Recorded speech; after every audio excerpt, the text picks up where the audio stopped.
Pronto, estamos no ar. Estamos ao vivo aqui no nosso segundo Hangout do Astronomia e Afins. Nós temos aqui hoje mais pessoas do que no último Hangout. Temos um convidado especial aqui, que vai se apresentar para nós, e logo em sequência os demais participantes vão fazer a sua apresentação. Alexandre Sherman, por favor, pode iniciar as apresentações. Bom, boa tarde a todos, nesse domingo que aqui no Rio está tempo chuvoso, um tempo bom para a gente sentar e conversar sobre assuntos profundos. Eu sou astrônomo, eu sou físico, eu trabalho no Planetário do Rio, trabalho lá já há 20 anos praticamente, trabalhando basicamente com a divulgação científica e educação complementar. Então, para mim é um privilégio poder atingir o público por outros canais como esse aqui que vocês estão me proporcionando. Ótimo, ótimo. Nós temos também nosso Caio. Bem, sou Caio, eu também sou físico, estou fazendo doutorado, trabalho com dinâmicas dos fluidos e tenho interesse em divulgação científica e, de maneira geral, eu acho muito interessante a gente poder participar desses eventos aqui, poder estar aprendendo um pouquinho mais. Ótimo, ótimo. Nós temos também o Igor Henrique. Fazer as suas apresentações, Igor? Eu sou o Igor, né? Estou fazendo o segundo período de Engenharia Mecatrônica aqui em Juiz de Fora. Engenharia Mecatrônica é uma das áreas do futuro, a mecatrônica. Dá muito da mecatrônica no segmento aí da nossa caminhada. Aí. É complicado. Então, eu sou o Manu, sou um dos administradores do Grupo Astronomia e Afins. Eu sou da área de Tecnologia da Informação, sou formado pela Universidade Estácio de Sá, aqui do Rio de Janeiro, em infraestrutura de redes e sistemas, e com pós em microcircuitos. E estamos aí mais uma vez aí nesse hangout aí com o objetivo de divulgar a ciência e divulgar tudo aquilo que permeia a lógica da nossa existência aqui nesse planeta, e estamos aqui com a finalidade de conversar sobre pulsares, sobre quasares e todas as suas implicações físicas, e nada mais, nada menos, a pessoa mais indicada a iniciar, né, por excelência nesse assunto, é o nosso astrônomo Sherman. Bom, Manuel, quando você me passou a lista dos assuntos que estavam concorrendo, aí eu confesso que eu jamais teria apostado nesse assunto como o campeão da preferência do público, porque eu acho um assunto assim, particularmente específico, né, muito específico, e de pouca repercussão no dia a dia das pessoas. Eu quando trato com o público lá no Planetário, meu lugar de trabalho mesmo, geralmente a gente ouve muitas perguntas sobre buraco negro e teoria do Big Bang. Né? Então, assim, e isso estava lá na sua lista de assuntos possíveis. Mas, já que vocês fizeram uma votação e a preferência aí dos espectadores aí do seu canal, pulsares e buracos negros e quasares, vamos falar sobre isso um pouco.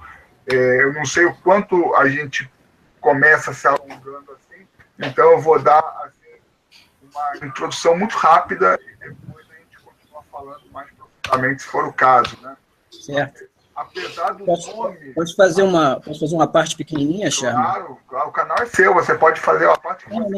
Não por isso. É porque o que acontece? Como o nosso grupo, a minha esposa até brinca, que é um grupo de pessoas muito intelectualizadas, nós somos menos óbvios do que a maioria na nossa curiosidade. E a gente conversa exaustivamente sobre buracos negros, que é um assunto de forma fascinante, e a gente o que diria assim, bastante ignorante. Nós ignoramos muitas informações que você vai trazer de forma preciosa para nós a respeito dos quasares e dos pulsares. Maravilha, então. Então, vocês já passaram da fase 1 e já estamos entrando na fase 2, então. Os nomes são parecidos, né? Pulsar e quasar, mas são objetos completamente diferentes. O pulsar é um objeto astrofísico, quer dizer o quê? Ele tem sua origem a partir de uma estrela.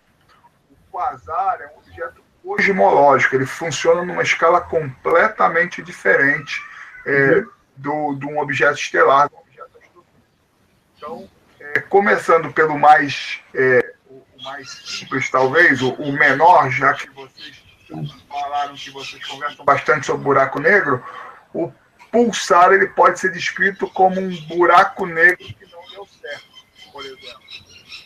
Porque vocês sabem, então, que o buraco negro é o estágio final da evolução de uma estrela de grande massa. Uma estrela muito massiva, quando termina seu combustível, ela implode sobre ela mesma, e o que sobrar daquele núcleo dela vai ser um buraco negro, vai ser um objeto que... É uma etapa de evolução da estrela, né? Dependendo da... Isso, dependendo da massa da estrela, quantidade de massa.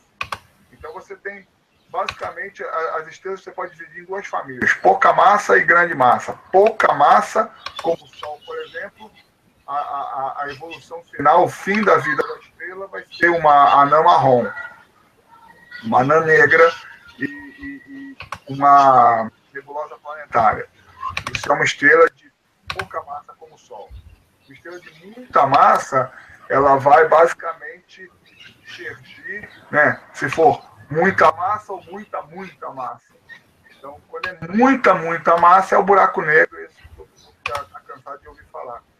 Quando ela tem muita massa, mas não tanta para se transformar num buraco negro, o colapso dela vai causar uma degenerescência na sua matéria. Isso é um termo que a gente usa muito em física, quando a matéria sofre algum tipo de força externa e acaba se transformando numa coisa super homogênea. Então, essa matéria que compõe as estrelas, ela vai ser completamente transformada em nêutrons. Então, o nome correto para esse objeto é uma estrela de nêutrons.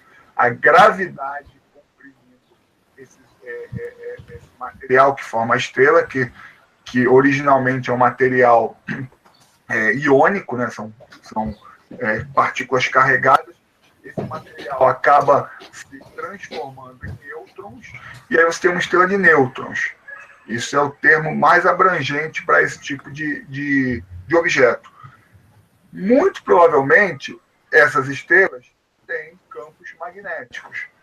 E como elas agora estão muito pequenas, a rotação delas fica muito rápida. Ela roda muito rápido. Se nós estivermos na linha divisada do campo magnético dessa estrela, nós vamos receber pulsos magnéticos com uma precisão temporal muito forte, muito grande, muito exata. Estou ouvindo aí um pulso magnético aí, parece. Então, o que acontece? Nesse caso específico, quando a estrela de nêutrons está posicionada de modo a nós recebermos esses pulsos magnéticos constantes e recorrentes, aí nesse caso nós chamamos esse objeto de pulsar, né? Então, todo pulsar é uma estrela de nêutrons, nem toda estrela de nêutrons pode ser chamada de pulsar. Eles foram descobertos de formas diferentes e demorou um pouco para a gente entender que um pulsar, que foi uma descoberta empírica, observacional, era a mesma coisa que uma estrela de nêutrons, que é um modelo teórico de prancheta. Então, a gente pode dizer... Só uma pergunta. Só uma pergunta, Sherman. Está me ouvindo bem? Pode falar. Então, a estrela de nêutrons, no caso, ela pode ou não vir a ser um pulsar, dependendo de qual característica que ela tenha que ter. Não, a única característica para uma estrela de nêutrons ser um pulsar é uma característica de orientação. Certo. O pulso da estrela de nêutrons ele tem que estar chegando nos nossos equipamentos. Então, nós registramos esses pulsos e aí os nossos equipamentos vão registrar. Olha, aqui tem um objeto celeste que está mandando pulsos regulares. Isso é um pulsar. O que é um pulsar? É uma estrela de nêutrons. Então, correto. Existem estrelas de nêutrons que nós não estamos recebendo esses pulsos. Não é porque eles não existem, é simplesmente porque nós não estamos na direção deles. Ah, tá, entendi. Ele tem uma direção da qual, às vezes, a gente não consegue estar na captação, né? O melhor exemplo que todo livro acaba citando quando se fala de pulsar é o farol, né? O farol Sim. que antigamente usado para navegação. Hoje em dia até caiu em desuso por causa do GPS. Mas antigamente você colocava faróis, né, em lugares da costa, né, dos continentes, e os navios viam aquele facho de luz e sabiam que ali estava perto de terra. Se você não está na direção do facho de luz, o farol continua existindo, mas você não percebe aquele objeto como um farol. Entendi. Então, o pulsar é isso, é uma estrela que funciona como um farol magnético. E aí, se você estiver na direção, você percebe isso, se não, você não percebe isso. E esse pulso, ele vem na dimensão, né, na faixa do espectro de ondas de rádio. Então não é uma coisa visível, não é um brilho. É um pulso eletromagnético nas ondas de rádio. Fora do espectro visível, no caso. Fora do espectro visível.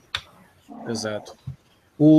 Nós tivemos só uma partezinha, nós tivemos a entrada aí do nosso integrante aí, o Claudinei Capelin. Quer fazer uma apresentação rápida aí, Capelin? Tá complicado, tá cortando tudo aqui, mano. Então, nosso homem das forças elétricas é o Claudinei Capelin. Então, na escuta aí. Ô, Sherman, uma coisa assim que ainda existe assim, do público leigo, muita confusão, né, em relação à questão dos pulsares, né, porque, primeiro, eles acham que pulsares e quasares ainda tem os blazares também, né, acho que são comportamentos diferentes do mesmo fenômeno, se é por assim dizer.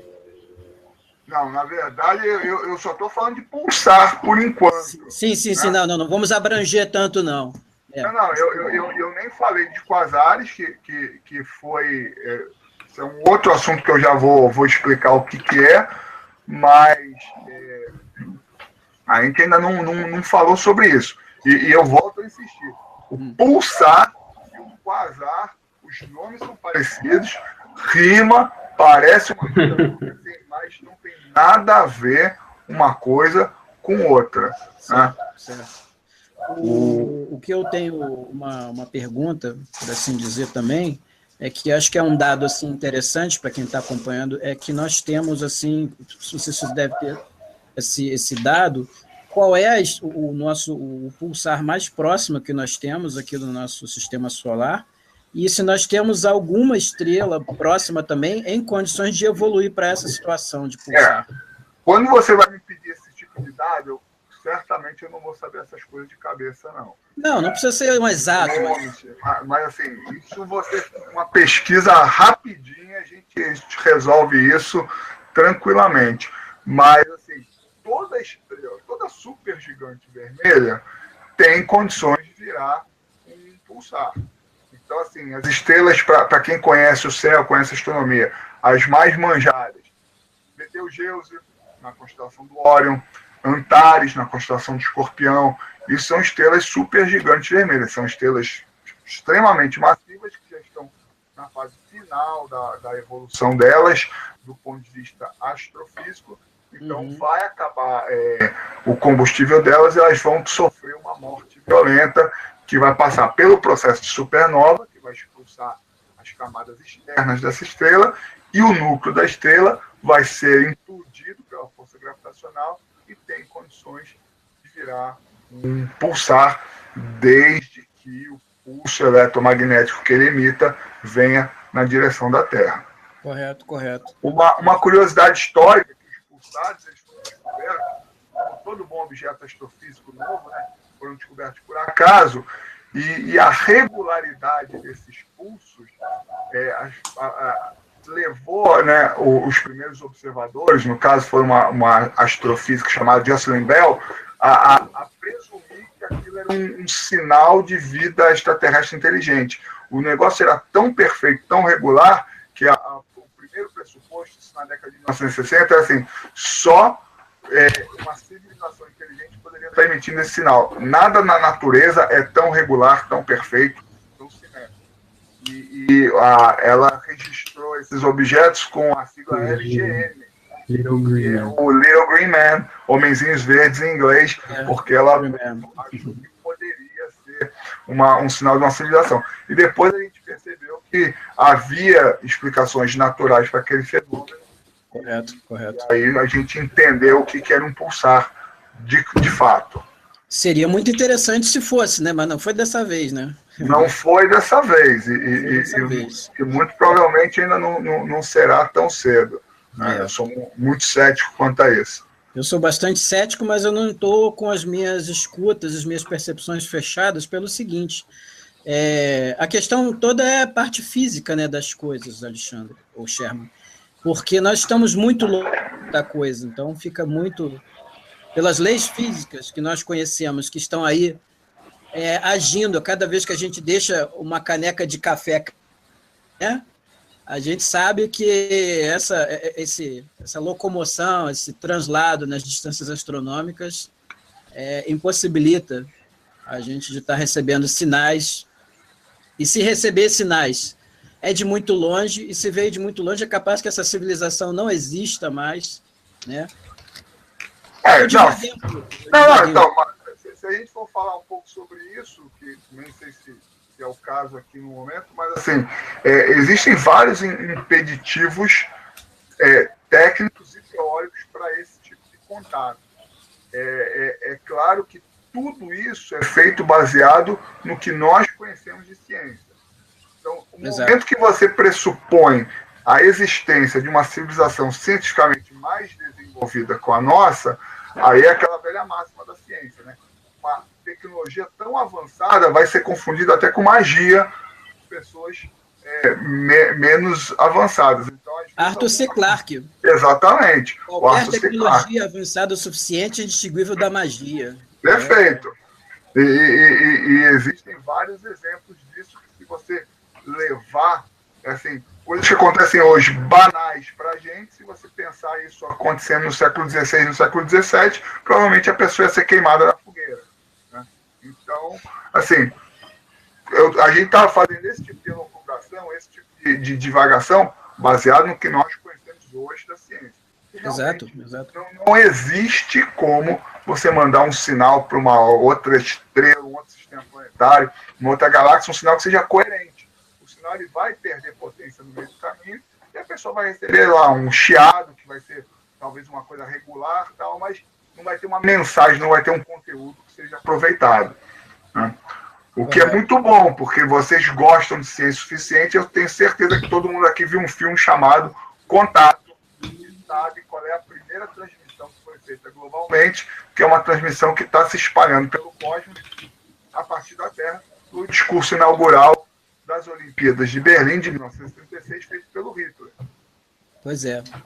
Aquela péssima primeira impressão. Exatamente. O primeiro sinal eletromagnético do espaço, de modo global, que está se espalhando, e nós já temos aí 80 anos, né? Ele já atingiu uma esfera de 80 anos-luz, é um discurso do Hitler. Talvez, inclusive, se explique porque nós nunca fomos contactados, né? Porra, olha o filme daquela galera totalmente queimada ali na Terra, os caras nem para mandar um Led Zeppelin, porra, mano. Cara, não dá. Exatamente, fala assim, não, ali eu não quero visitar, não, é melhor ficar fora. Não, mas olha só, você falou uma coisa aí muito interessante, depois eu vou abrir, o pessoal quiser fazer pergunta também, eu sou meio tagarela, vou tentar me conter aqui. Que é, por exemplo, eu tive uma galera que era minha vizinha, que, porra, tocava umas músicas assim de qualidade e gosto duvidoso, que eu não queria saber de nada de chegar perto daquele povo. O máximo que eu dava era bom dia, boa tarde, entendeu? Às vezes tinha um churrasco, quer comer uma carninha aí, vizinha? Eu falei, não, melhor não, deixa eles ali, entendeu? Treta, bebia, tretava pra cacete. Nós nem somos assim de treta, né?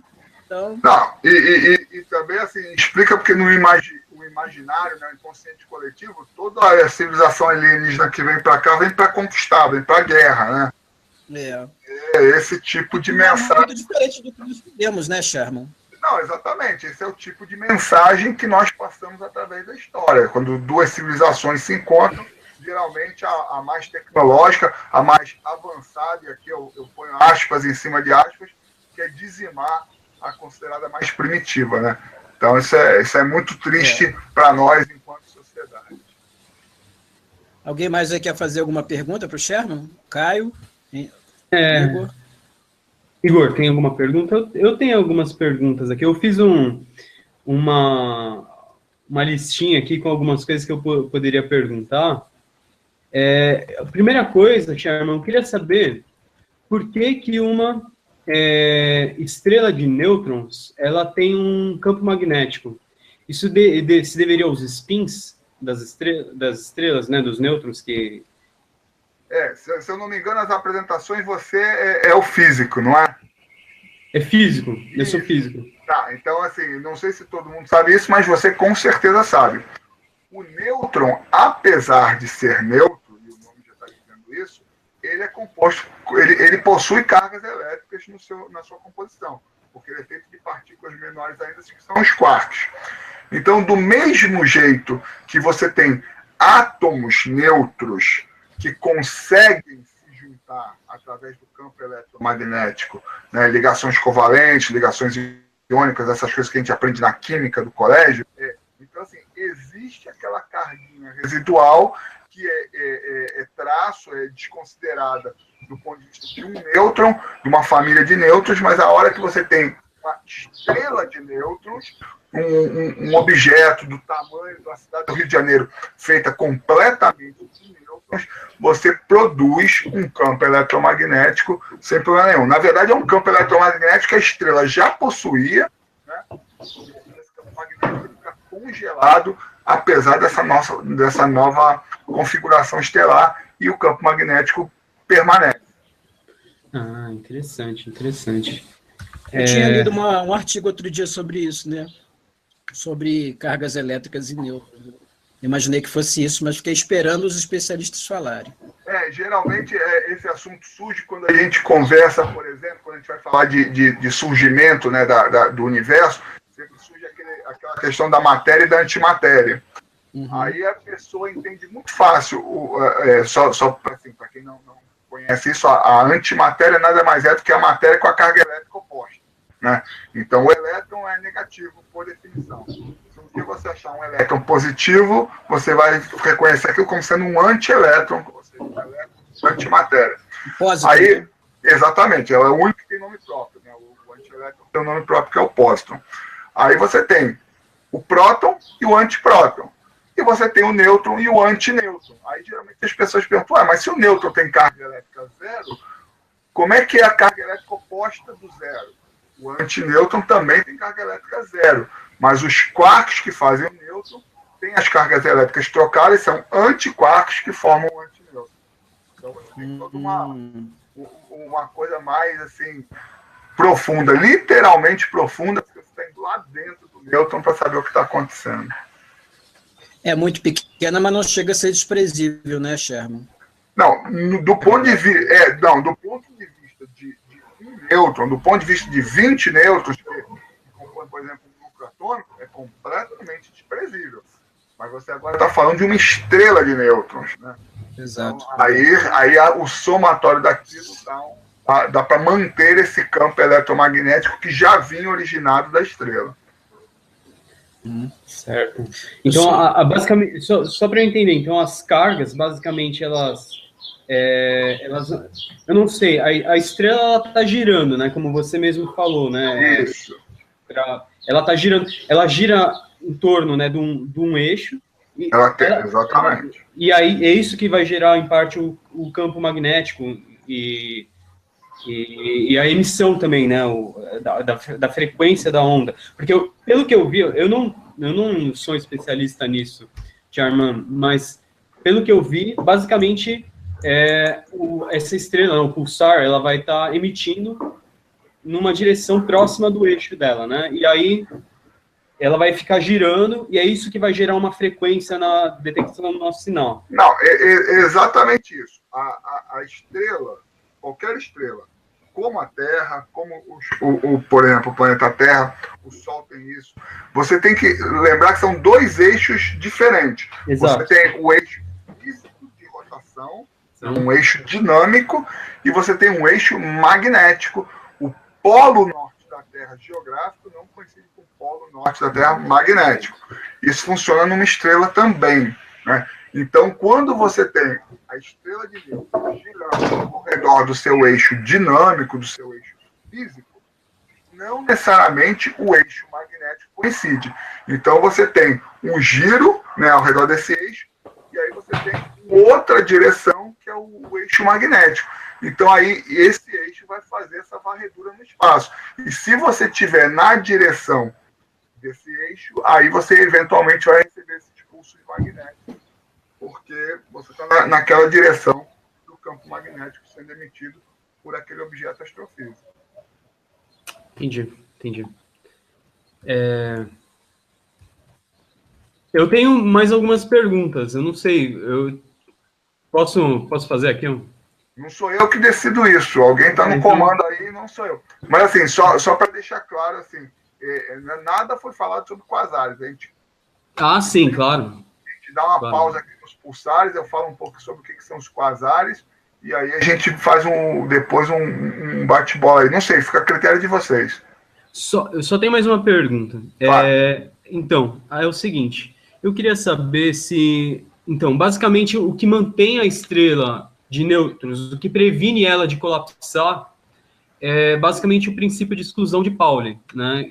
Porque os nêutrons, eles são férmions, e aí esse princípio de exclusão, né, vai impedir os nêutrons de colapsar, porque eles não querem entrar para o mesmo estado, né, como se fosse um condensado, no caso de bósons, ou não? Não. Os nêutrons, como os prótons, eles funcionam como bósons. Você não pode chamar eles de bósons, eles não obedecem ao princípio de exclusão de Pauli. Tanto é que num núcleo atômico você consegue colocar prótons e nêutrons juntos, entendeu? Eles não são bósons no sentido explícito do termo, porque eles não são partículas fundamentais. Mas assim, os elétrons, sim, princípio de exclusão de Pauli. Você completa o orbital com 2 elétrons, você precisa ir para o próximo orbital, que você não consegue encaixar mais nenhum ali, porque eles têm que ser diferentes. E uma vez que todo elétron tem a mesma massa, a mesma carga elétrica, você só pode ocupar o espaço com 2 elétrons, porque eles diferem apenas no spin, um spin up e um spin down. Isso não é verdade nem para prótons, nem para nêutrons. O que torna a estrela de nêutrons estável é o equilíbrio com a força gravitacional, entendeu? Os nêutrons, alguém espirrou aí, os nêutrons, saúde. Não, foi... Os nêutrons, eles querem, assim, quando a estrela acaba o combustível, essa estrela de grande massa, começa a colapsar gravitacionalmente, vai apertando cada vez mais o núcleo da estrela. Uma hora esse núcleo vai oferecer uma resistência muito grande, as camadas externas da estrela vão sofrer um rebote violento e vai para o espaço, que é a explosão supernova. Mas aquele núcleo continua colapsando. Se a gravidade for suficiente para transformar aquele núcleo numa singularidade, você obteve um buraco negro. Se não, você vai obter uma esfera sólida, grande o suficiente, mais ou menos do tamanho, por exemplo, de uma cidade. A gente está falando de uma estrela, ou seja, uma cidade é uma coisa muito pequena em comparação ao que era antes. E aí, essa pressão gravitacional vai causar o que a gente chama de degenerescência. Toda a matéria vai ficar igual, ou seja, vão virar nêutrons. Por quê? Porque se você tivesse prótons ali, você teria a força eletromagnética tentando contrabalançar isso, porque prótons não querem ficar juntos, né? Os opostos se atraem, sim, os iguais se repelem. Então, o jeito de você atingir um equilíbrio dinâmico é sofrer essa mudança, né? Que parece uma coisa mágica de prótons para nêutron, mas se você lembrar que prótons e nêutrons são feitos de quarks, é uma coisa muito fácil. O nêutron, por si só, é uma partícula instável. Você tirar um nêutron de dentro do núcleo atômico, ele não fica neutro por muito tempo, ele sozinho ele vai virar um próton, né? Então o nêutron ele só é estável quando ele está dentro do núcleo atômico ou quando ele está com mais gente ali perto dele, que é o caso da estrela de nêutrons. Então, no caso da estrela de nêutrons, você pode pensar, ele não é um condensado de Bose-Einstein por causa da questão da temperatura, né, termodinâmica, mas você pode pensar como um gigantesco núcleo atômico formado só de nêutrons. Só para lembrar mais uma vez, os nêutrons eles não estão sujeitos ao princípio de exclusão de Pauli. Então, desculpa, então, a minha ignorância. Então, eu só fiz a pergunta porque, na verdade, eu queria entender, então, porque a minha pergunta era basicamente nessa linha, Sherman. Eu queria entender por que o que está contrabalanceando a força gravitacional que, por exemplo, no caso de um buraco negro, é grande o suficiente para fazer o núcleo colapsar. Eu queria saber qual que é essa outra força que está impedindo, porque não é eletromagnética, como você falou. Então, Não, às vezes a resposta é muito mais simples do que você está imaginando. Imagina que você está num ônibus e o ônibus está cheio, mas esse vídeo, às vezes, você já deve ter visto na internet do metrô no Japão, que ficam os guardas lá de luva branca empurrando as pessoas. Então, os guardas de luva branca são representantes da força gravitacional, nesse caso do colapso estelar. As pessoas são as partículas que compõem aquele núcleo estelar. Então, os guardas estão empurrando. Enquanto eles conseguirem empurrar mais partículas para dentro daquele vagão, a estrela vai colapsando. Chega uma hora que o guarda não consegue mais. Por quê? Porque tem tanta gente lá dentro que não cabe mais. Aí, o que você faz? Você para de empurrar. Ou então o guarda chama um amigo dele, e aí vem 2 guardas empurrando e ficam mais fortes. Então, assim, se a gravidade é forte o suficiente, você vai conseguir empurrar muito mais coisa e formar um buraco negro. Se a gravidade não é forte o suficiente, é forte, mas não tão forte, você tem uma hora que você não consegue mais empurrar simplesmente pela força da gravidade. E aí entra num equilíbrio, e o equilíbrio é o que a gente chama de estrela de nêutrons. Beleza. O Manu, acho que ele caiu aqui, então, se você quiser continuar falando de quasar, não sei se o Igor tem alguma pergunta, você tem, Igor? Não. Não tem não. Então, pode continuar. Então, pode continuar falando de quasares. O Manuel aí, pessoal, desculpe aí, teve problemas técnicos, acho que foi um OVNI que passou aqui, entendeu? Não, eu estava prestes a começar a falar sobre quasares, só para deixar claro mesmo, porque assim, vai durar mais ou menos 1 hora esse nosso bate-papo, pelo que eu estou vendo no meu relógio, a gente já gastou metade dele só falando de um assunto, né?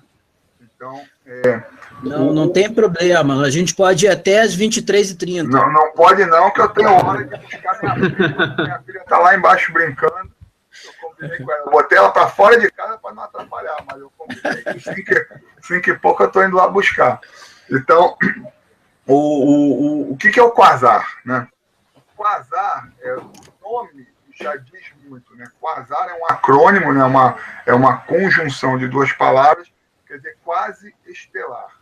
Né? Então, o quasar, de novo, para a gente entender o que é o quasar, vale a pena falar da descoberta histórica. Né? É uma estrela, ele foi observado, um objeto pontual, pontiforme, um pontinho brilhando no céu.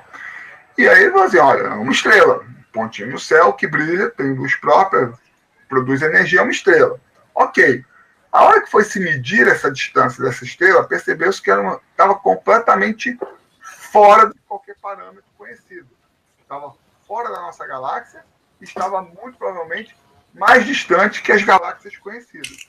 Então, foi-se para o modelo de teórico de como uma estrela funciona e fala assim, é impossível uma estrela sozinha ter tanto brilho de modo que a essa distância nós conseguíssemos ver essa estrela. Então, assim, com certeza não é uma estrela. Parece uma estrela, mas não é uma estrela. Então, ele ganhou esse apelido. É quase uma estrela. Então, é quasar. Quase stellar. Né? Então, ótimo. Hoje nós sabemos que os quasares são as galáxias primordiais. Vocês sabem isso e a maioria do público sabe isso também. Quando você olha muito distante com o seu telescópio, com o seu instrumento, você está olhando coisas no passado.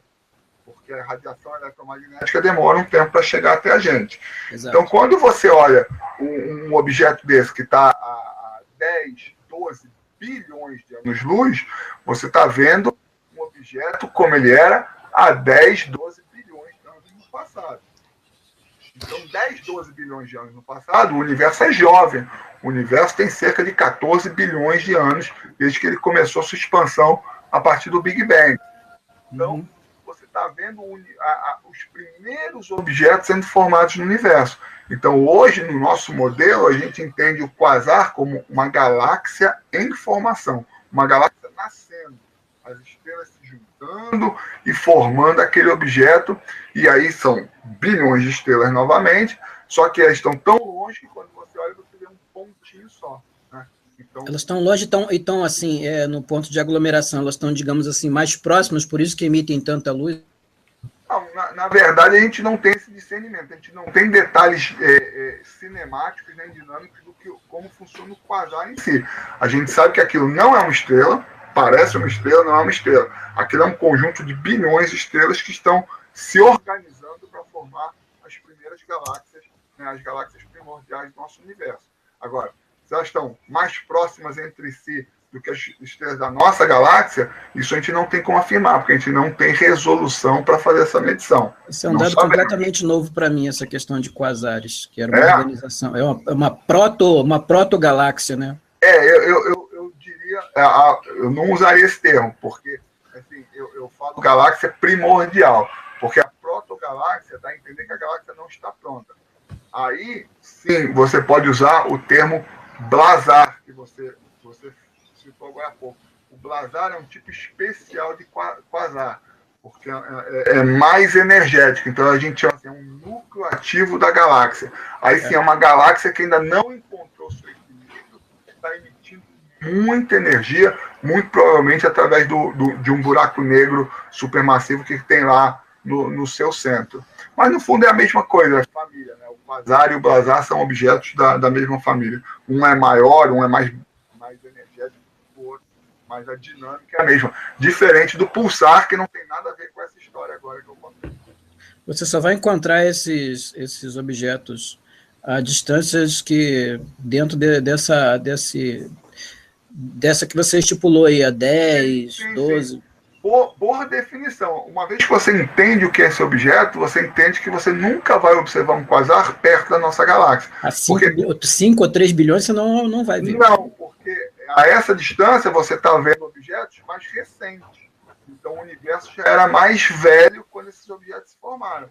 Então não tem galáxias primordiais a essa distância.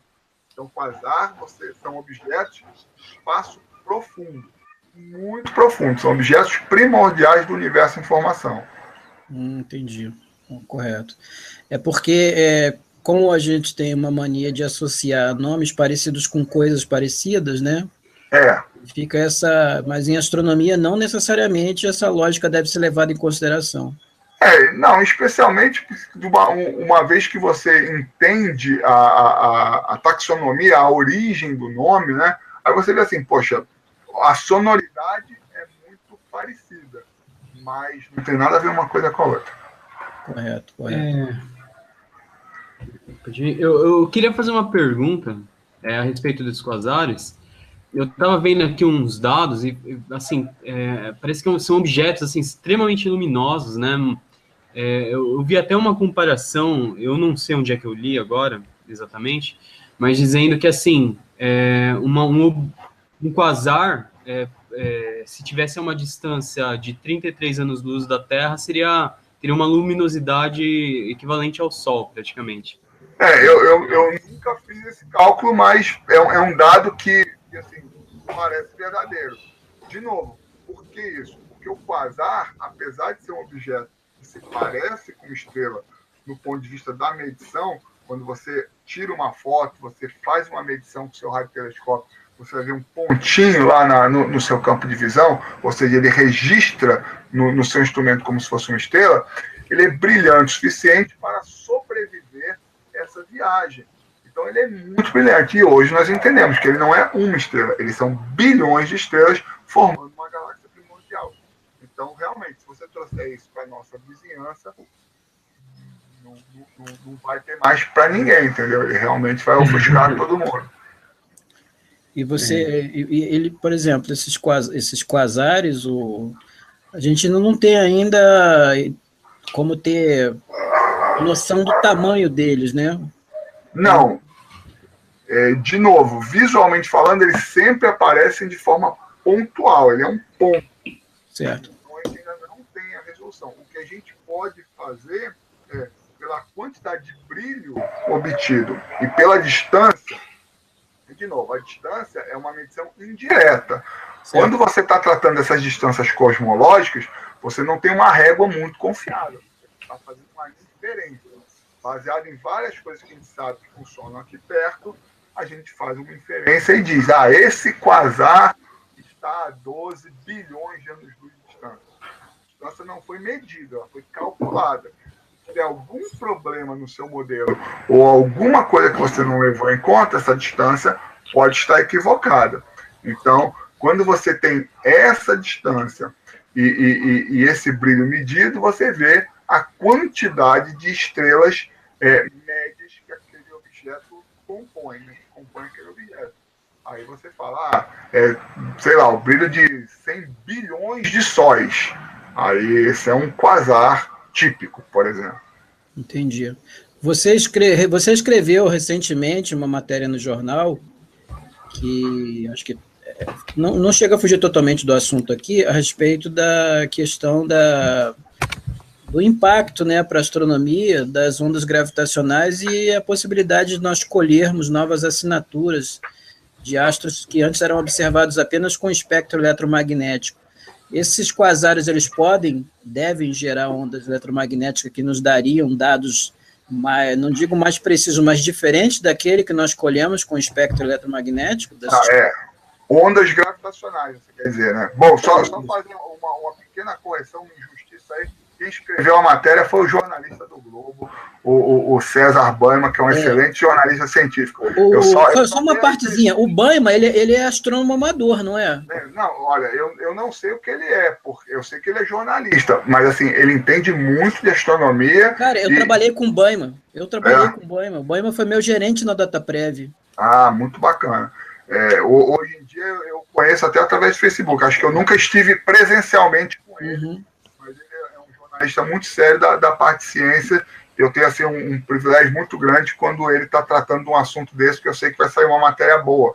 Então, assim, a matéria foi ele que escreveu, eu apenas dei a entrevista, e falando sobre isso, qualquer objeto massivo provoca uma distorção de espaço-tempo. Se esse objeto tem um movimento que cause essa distorção, uma variação nessa distorção, isso é registrado como uma onda gravitacional. Então, assim, certamente esses objetos primordiais do universo têm uma dinâmica própria deles que a gente ainda não reconhece 100%. Mas certamente eles estão deixando um rastro em ondas gravitacionais pelo universo. Quando nós tivermos precisão tecnológica para captar isso, para mensurar isso, para estudar isso, certamente nós vamos ter novas informações, talvez informações que a gente esteja buscando hoje, talvez informações que a gente nem saiba que precisam ser buscadas. Também tem aquele negócio. Como é uma janela nova de observação, a gente pode descobrir coisas assim. Quem estava procurando isso? Ninguém estava procurando isso. A gente estava procurando uma coisa, achou outra. Paciência, assim que a ciência funciona. Sim, correto. Nós até falamos disso semana passada a respeito de, digamos assim, entre aspas, acidentalmente, nós descobrimos a radiação de micro-ondas, né? A radiação de fundo em micro-ondas. Essa é bem famosa no contexto cosmológico, né? A radiação cósmica de fundo foi descoberta por acaso. O pessoal lá testou, o Penzas e o Wilson, testando uma antena de rádio para fazer outro tipo de observação e acabaram achando isso. Uma outra coisa que eu menos conhecida, mas talvez assim, mais óbvia, que pouca gente sabe, assim, o elemento químico hélio foi descoberto no Sol antes de ser descoberto na Terra, através de espectro eletromagnético. Tanto é que ele foi batizado de Hélio em homenagem ao Sol, né? Hélio é o deus grego do Sol. Grego do Sol. Isso. Então, assim, às vezes você descobre uma coisa que você nem estava procurando. E isso é bom, isso avança a ciência de maneiras que a gente não consegue nem imaginar. Uhum. Hoje, os observatórios gravitacionais são poucos, caríssimos. Né? O mais famoso são os LIGOs, né? Que tem um em Nova Orleans, perto de Nova Orleans, lá na Louisiana, lá nos Estados Unidos, e um no estado de Washington, lá quase na fronteira do Canadá. E eles captaram eventos que são choques de dois buracos negros. Então, assim, o buraco negro já faz um estrago violento na curvatura do espaço-tempo. Quando você tem um sistema binário de buracos negros que acabam se chocando, você tem o efeito, né, marola, né, eles chamam em inglês de ripple, né, o efeito marola, que é como se fosse um navio cruzando o mar. Ele vai deixando aquela marola para trás. Mas exatamente como um navio cruzando o mar, aquela marola é forte perto do navio e vai perdendo força à medida que se afasta do navio. Então, um evento desse de onda gravitacional tem que ser muito intenso, muito violento, para a gente conseguir captar a marola aqui da Terra. Mas isso já foi... Então tem mais a ver com a intensidade da onda gravitacional do que propriamente com a propriedade que a onda gravitacional tem. Nós ainda não conseguimos fazer essa leitura de outros tipos de eventos que gerem ondas gravitacionais, é isso? Não. Então, no momento, a celebração, a felicidade, as congratulações do meio científico são porque elas foram comprovadas, elas foram encontradas. Então, assim, nós estamos naquela fase assim, olha, foi provado que isso é real. Sim. Beleza, vamos melhorar os nossos telescópios gravitacionais, né, os nossos observatórios gravitacionais, vamos achar mais eventos desse tipo, e aí a gente vai fazer, beleza, agora eu consigo descobrir o que baseado nisso. Por enquanto, a gente não sabe exatamente que tipo de informação essa onda gravitacional vai nos trazer. O que nós sabemos, e é muito bacana, é que elas são reais. Sim. E elas vão nos ajudar a ter maior entendimento desses objetos, como a gente estava tratando aí no tema, né? Parece que a gente fugiu do tema, mas acho que está totalmente inserido dentro dele, que é uma possibilidade de nós termos mais informações a respeito de objetos que estão longe da nossa possibilidade na captação do espectro eletromagnético, né, Sherman? E a questão das ondas gravitacionais, elas trazem assim, uma nova possibilidade de entendimento de um tema que é subjacente a todos esses que a gente está conversando, que é a própria natureza da força da gravidade. O que eu falei aqui, tanto o quasar como o pulsar só funciona por conta da força da gravidade. Uhum. E a força da gravidade, que é a força que domina o universo, que é a força que mantém a Terra em órbita, que é a força que nos mantém no nosso planeta, é a força menos entendida da natureza. Nós sabemos muito mais sobre as forças nucleares, sobre a força eletromagnética e sobre a força da gravidade. Então, assim, a onda gravitacional pode ser uma chave para a gente obter mais informações sobre a gravidade em si, sobre o que é a gravidade de verdade, sobre como ela funciona no seu parâmetro, né, na sua dimensão mais microscópica, onde a gravidade encontra com a mecânica quântica, isso a gente não entende ainda, e talvez aí desvendar o grande mistério do universo. Exato. O Igor e o Caio têm alguma pergunta para o Sherman? Eu tenho. Por favor. Assim, em termos disso, como posso dizer, você vai estudar um quasar. Em termos empíricos, a gente sabe que não é fácil, né? Bom, nada disso que a gente falou aqui é fácil. Não sei qual é a sua definição de não é fácil. Mas, assim, para construir um corpo de conhecimento a respeito do quasar, mais detalhado, está mais para o lado de especulação ou a gente está desenvolvendo tecnologia para aprimorar? Não, para estudar o quasar em si, você não precisa de nenhuma tecnologia nova, a não ser, isso que a gente acabou de comentar agora, se você quiser estudar em outro tipo de análise, em uma outra janela de observação, como o caso das ondas gravitacionais. Estudar um quasar, como estudar um pulsar, do ponto de vista eletromagnético, nós temos toda a tecnologia que precisamos. Só para lembrar, tanto o quasar quanto o pulsar foram descobertos na década de 1960. Então, quer dizer, nós já temos aí mais de 50 anos de evolução tecnológica dedicada a estudar não só esse, mas vários tipos outros de objetos astrofísicos. Então, assim, do ponto de vista tecnológico, nós estamos bem. O que nós estamos bem também é a questão do modelo teórico.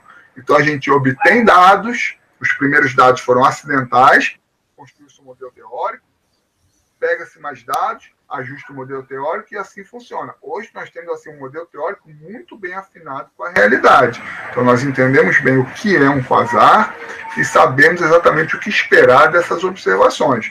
Aí, em algum momento, você tem um novo radiotelescópio, um daqueles arrays, como, por exemplo, o ALMA lá no Chile, que você consegue captar coisas mais detalhadas e falar assim, olha, isso não tinha no meu modelo. O meu modelo não estava esperando esse tipo de mensagem, esse tipo de captação vindo de um quasar, por exemplo. Então tem que ajustar o modelo. Aí o seu modelo fica melhor ainda condizente com a realidade. Voltamos à prancheta sem mimimi, né? Exato. Sem rancor, sem tristeza, sem nada. A ciência avança assim. O importante sempre é nós sabermos que o modelo construído na prancheta, no laboratório, no computador, na cabeça do cientista, ele nunca vai ser 100% condizente com a realidade. Eu, por exemplo, tive um professor, assim, um dos meus ídolos científicos aqui no Brasil, chamado Mário Novello, o maior cosmólogo brasileiro, que trabalha lá no CBPF, onde eu fiz o mestrado e doutorado. Ele logo no primeiro semestre, ele já incutia com uma frase de efeito muito boa. O mapa não é o território. Então, assim, por melhor que seja o seu mapa, ele nunca é uma representação 100% fiel do seu território real. É uma noção, então, né?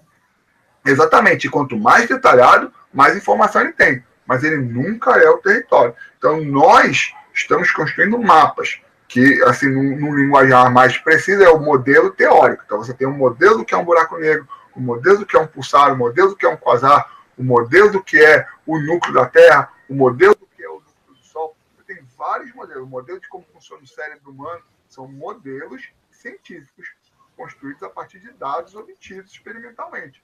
Mas a gente sabe que ainda estamos longe de descrever a realidade. E provavelmente a realidade ela não é descritível. Né? É bom que tem emprego, né? Sempre. Tem emprego. Eu sempre digo para os meus alunos, o mais importante na ciência não são as respostas, são as perguntas. Né? As perguntas são sempre mais importantes. Porque a hora que você obter uma resposta definitiva para a sua pergunta, você fechou uma porta e acabou. Aí você tem que achar uma outra porta, que é uma outra pergunta. Então, você saber fazer as perguntas é sempre mais importante do que você obter respostas. Isso. Caio, alguma colocação? Eu pensei em coisas interessantes para se perguntar. Quando eu bati o olho nisso, a primeira coisa que veio na cabeça é se a gente vivesse numa galáxia que tivesse um quasar, né? A gente conseguiria sobreviver a uma exposição de radiação daquele nível? Não, veja só, a sua pergunta tem um erro conceitual, né? O quasar, ele é uma galáxia em formação. Então, você não pode ter uma galáxia que tenha um quasar. Você pode... Acho que ele quer dizer o pulsar, estrelas dentro. Não, eu quis dizer... Não, claro, o pulsar tem na Via Láctea mesmo. Eu estava falando do quasar mesmo. Eu queria saber se, assim, dentro do quasar, então, você tem estrelas. Isso, o quasar é uma galáxia em formação. Então, são estrelas que estão se juntando lá para formar aquele objeto dinâmico que, com a evolução dinâmica, vai entrar numa estabilidade e vai virar uma galáxia. Isso. Certo. E dentro orbitando essas estrelas, você não poderia ter planetas também? Ou não? Muito provavelmente não. Por quê? Porque lembra, quando a gente está falando de quasar, são galáxias primordiais. A distribuição atômica do universo naquela época era muito pobre em elementos pesados. Então, planetas pressupõem elementos pesados. Você tinha um universo rico em hidrogênio e hélio, que não são bons materiais para você construir um planeta. Ótimo. Agora, por exemplo, só para emendar essa pergunta com uma coisa mais banal, mais fácil, mais pé no chão, eu levo assim, se as estrelas que estão no núcleo da nossa galáxia, elas podem ter planetas? Podem. Esses planetas seriam bons para se viver? Não. Por quê? E isso é engraçado, porque geralmente nos filmes, né, os maus filmes de ficção científica, as civilizações alienígenas ultra tecnológicas geralmente vêm do centro da galáxia, né? No centro da galáxia, porque lá as coisas acontecem, mas lá o nível de radiação é tão grande, porque as estrelas estão tão próximas umas das outras, que não privilegiaria a vida, né? Que seria não há como o carbono se ligar com tanta radiação. Olha, até há, e assim, a gente tem um exemplo terrestre, que é o ser vivo mais resistente que nós conhecemos, que é o tardígrafo, que ele sobrevive a níveis de radiação extrema, mas assim, seria completamente diferente. Não seria uma vida parecida em nada com o que nós conhecemos aqui. E assim, não seria o lugar ideal, porque a radiação implica em quebras de ligações moleculares, que do ponto de vista de uma entidade replicadora, que é o nosso DNA, isso é muito complicado. Você teria um alto grau de mutação. Então, com muita radiação incidente num planeta que obtivesse vida, em questão de 2 ou 3 gerações, você já não reconheceria os seus descendentes, tão mutantes que eles seriam em relação aos seres originais. Então, seria uma coisa bem complicada.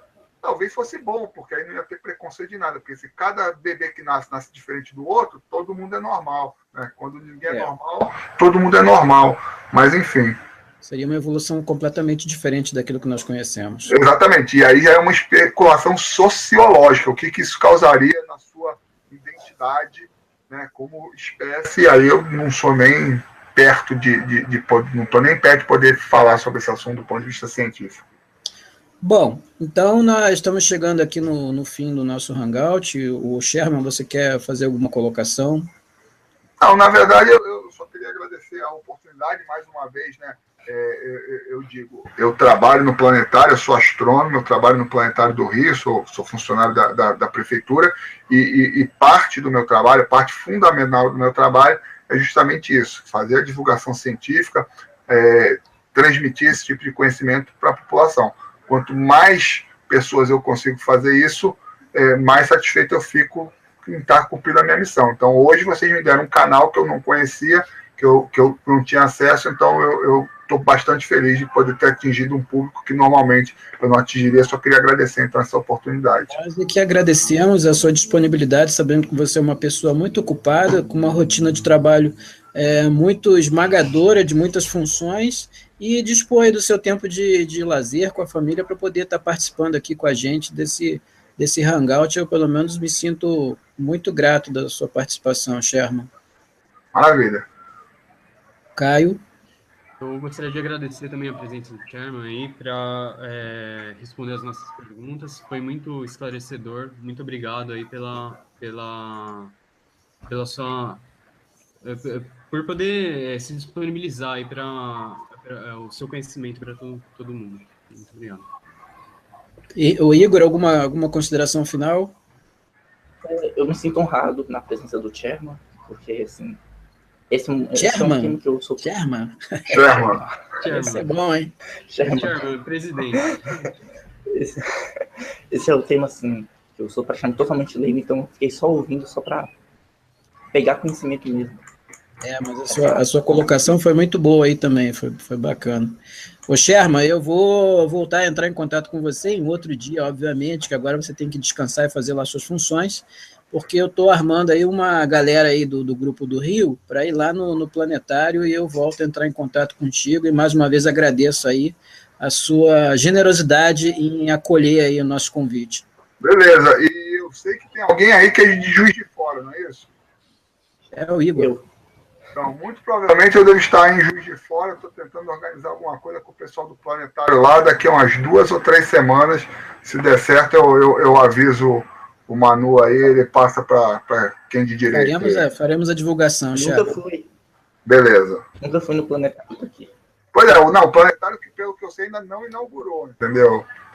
Lá na Federal de Juiz de Fora, mas está para ser inaugurado. Eu tenho outra atividade para fazer em Juiz de Fora, mas eu estou em contato com o pessoal lá do planetário para ver se a gente consegue fazer alguma coisa lá. E só finalizando aqui com um dado muito importante, o tanque Sherman americano, ele tinha uma cadência de tiro maior do que o Panzer alemão, tá? Ele tirava mais e mais rápido. Para alguma coisa servir, então. Pô, muita coisa. Falou, gente, vamos encerrar e até o próximo Hangout. Até. Caio, fica online aí comigo. Tchau. Um abraço. Tchau.